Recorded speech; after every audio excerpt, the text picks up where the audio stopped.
जो ढिशुम ढिशुम की आवाज सुनाई देती है वो दरअसल चप्पल और कच्चे मांस से बनाई जाती है। हाँ सच्ची। So we have a flank steak. तो जैसे कि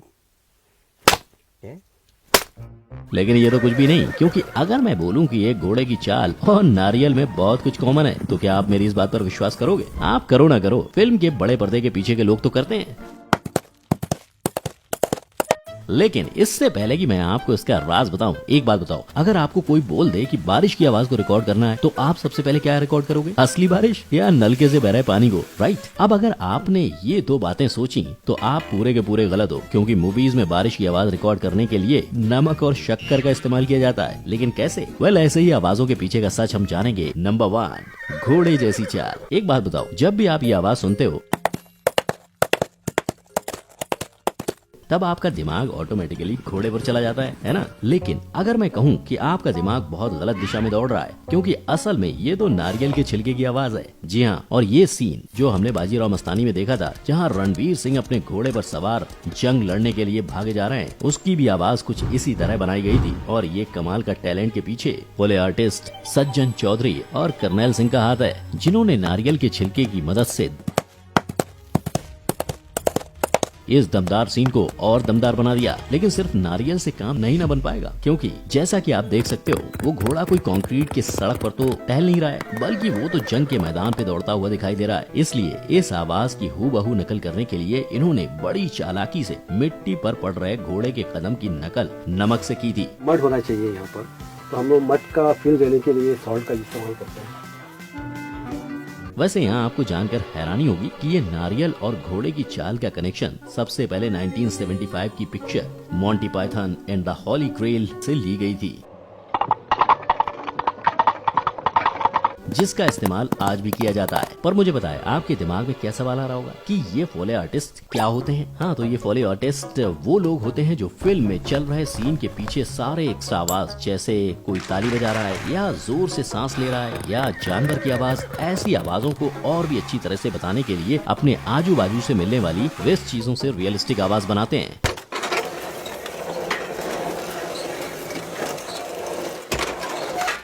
इन्हीं आवाजों की कारीगरी करने में लगभग 1 से 6 लाख तक का भारी भरकम खर्चा प्रोड्यूसर को लगता है। लेकिन आखिर क्यों एक मूवी पर अलग से इतना सारा खर्च करके इन अतरंगी चीजों का इस्तेमाल किया जाता है, जब टेक्नोलॉजी इतनी एडवांस हो चुकी है? तो भाई, इंडस्ट्री के लोगों की माने तो चाहे जितने भी नए और आधुनिक साउंड टेक्नोलॉजीज क्यों ना आ जाएं, एक लाइव साउंड रिकॉर्ड करके मूवी में इस्तेमाल करने का इफेक्ट कुछ अलग ही होता है।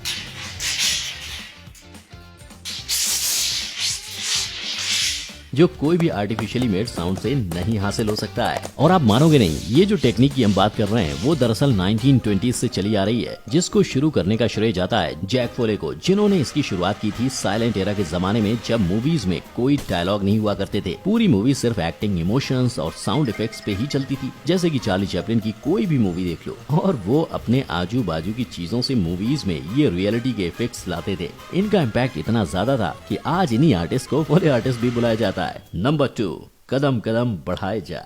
तो सीन कुछ ऐसा है कि हम जब बड़े पर्दे पर कोई हीरो या विलेन की एंट्री देखते हैं, तब उनके कदमों की आवाज से ही एकदम साफ पता लग जाता है कि भाई कोई तो दमदार कैरेक्टर की एंट्री हो रही है। पर आखिर ये फीलिंग के पीछे क्या राज हो सकता है? अरे भाई, यहाँ भी हमारे फोले आर्टिस्ट ही अपना जादू दिखाते हैं, और ऐसा वो खुद अलग अलग जूते पहनकर करते हैं। लेकिन ये गलतफहमी में मत रहना, हर एक्टर एक्ट्रेस की चाल के लिए एक ही जूता इस्तेमाल किया जाता होगा, क्योंकि मजेदार बात तो ये है कि इन फोले आर्टिस्ट को भी हर कैरेक्टर के हिसाब से उनके कदम और चाल की आवाज की नकल करनी पड़ती है। जैसे कोई गब्बर की तरह आइकॉनिक विलेन हुआ तो उसके चलने की स्टाइल भाग मिल्खा भाग के मिल्खा से बहुत अलग होगी। उसी तरह अगर कोई नाजुक सी हीरोइन की नजाकत भरी चाल को आवाज देने की जरूरत पड़ जाए तो उस रोल के लिए भी अलग से जूते चुने जाएंगे। और इन फोले आर्टिस्ट को इन एक्ट्रेस की इसी नजाकत को अपने स्टूडियो में अपने तरीके से बनाना पड़ता है। यानी देखा जाए तो इन फोले आर्टिस्ट को भी किसी एक्टर या एक्ट्रेस की तरह हर कैरेक्टर को बहुत ध्यान से समझना पड़ता है, और तभी जाके वो सही तरीके से उनकी चाल की आवाज देने में सफल हो पाते हैं।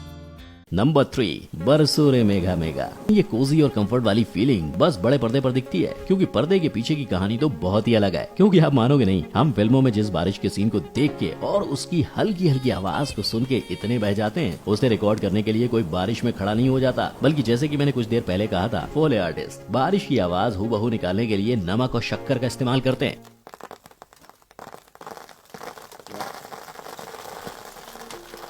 और सिर्फ इतना ही नहीं, उन लोगों को इस बात का भी ख्याल रखना पड़ता है कि फिल्म के सीन में बारिश कितनी तेजी से गिर रही है या फिर हल्की हल्की ही गिर रही है। यानी इन्हें हर उस बात का ख्याल रखना होता है जिस बात पर शायद किसी दर्शक का ध्यान भी ना जाता होगा। नंबर 4, नादान परिंदे। अच्छा तो दर्शकों, एक बात बताओ, क्या आपने कभी किसी पंछी और अपने वॉलेट में कोई भी समानता देखी है? आई एम श्योर आपने नहीं देखी होगी, पर हमारे कमाल के पोले आर्टिस्ट को ये समानता दिखाई देती है। अब इससे मेरा मतलब ये है कि जब भी कोई फिल्म में पक्षी या परिंदे को उड़ने या उसके पंखों को फड़फड़ाने की आवाज को बताना होता है, तब ये फोले आर्टिस्ट और कहीं नहीं बल्कि अपने पीछे की पॉकेट में ही हाथ डालते हैं।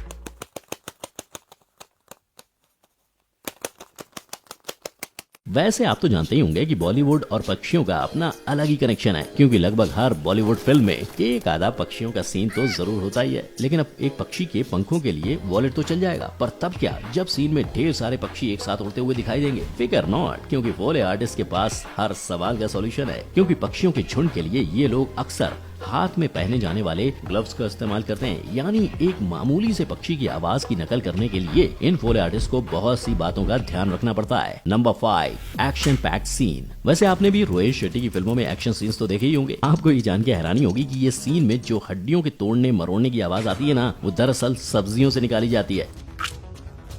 जी हाँ, दरअसल फ्रिज में पड़े हुए गोभी को अगर माइक्रोफोन के सामने कुचला जाए तो एकदम डिट्टो हड्डियों के टूटने की आवाज आएगी। यही नहीं, ऐसे और भी तरीके हैं जिससे हड्डी के मरोड़ने की आवाज निकाली जाती है, जैसे सेलरी या फिर कच्चे पास्ता से भी। वैसे ये तो बात हुई हड्डियों की, पर अगर तुम किसी फाइटिंग सीन को देखो तो सिर्फ हड्डियां तो नहीं टूटी है ना, विलेन और हीरो के बीच में एक आधा मुक्का और लात भी पड़ ही जाती है। इन पंचिंग और किकिंग के सीन्स में आवाज डालने के लिए ये लोग अपने आप को ही पीट लेते हैं। और आप मानोगे नहीं, कभी कभी अगर सीन में एकदम दमदार पंच को दिखाना पड़ जाए तो ये लोग कच्चे मांस का भी इस्तेमाल कर लेते हैं। अब इससे होता क्या है, ये मांस को पंच करने से जो आवाज निकलती है वो हूबहू किसी को सच्ची में पंच कर रहे हो वैसी लगती है। अब पंच तो थोड़ा इंटेंस हो गया। मान लो कि साधारण से थप्पड़ वाले सीन पर आवाज डालनी पड़ जाए तो ये फोले आर्टिस्ट चप्पल से अपना काम चला लेते हैं। वहीं अगर कोई जंग का सीन दर्शाना है, जैसे अगर हम बाजीराव मस्तानी के सीन की बात करें, तो फोले आर्टिस्ट अपने पास मौजूद अलग अलग प्रॉप्स की मदद से उस सीन को और बेहतर बना देते हैं। बेसिकली इन सारी चीजों से एक बात तो एकदम क्लियर हो जाती है कि बस मूवी बना देने से काम खत्म नहीं हो जाता,